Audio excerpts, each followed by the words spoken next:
Congress SC సామాజిక వర్గ నేతల సమావేశం ముగిసింది. దిల్కుషా గెస్ట్ హౌస్ లో ఎంపీలు ఎమ్మెల్యేలు భేటీ అయ్యారు.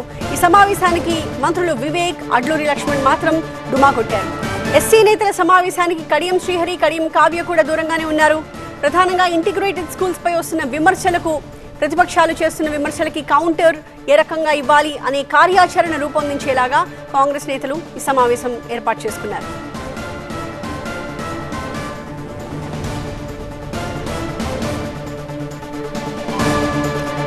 భేటీ అనంతరం ఎంపీ మల్లు రవి మీడియాను అడ్రస్ చేస్తున్నారు. లైవ్ లో చూద్దాం.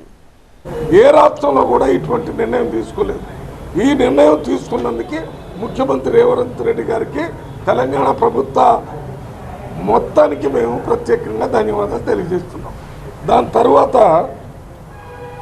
ముఖ్యమంత్రి గారు అధికారం వచ్చిన వెంటనే 27 లక్షల మంది SC, ST, BC, minority and ఇకర్ section పిల్లలు సోషల్ వెల్ఫేర్ జనరల్ హాస్టల్స్లో, అదే రకంగా రెసిడెన్షియల్ హాస్టల్లో చదువుతున్నారు. 27 లక్షల మంది.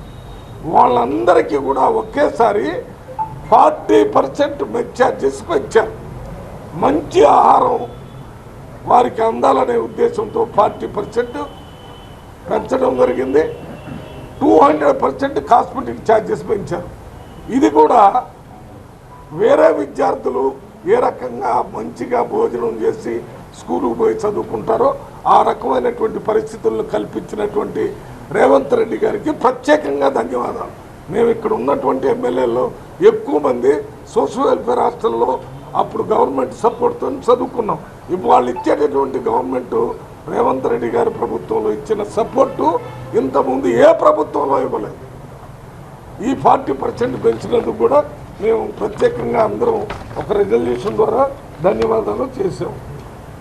అదే రకంగా పేద ప్రజలకి 200 యూనిట్లు కరెంట్ ఫ్రీ అని చెప్పాడు రేవంత్ రెడ్డి గారు.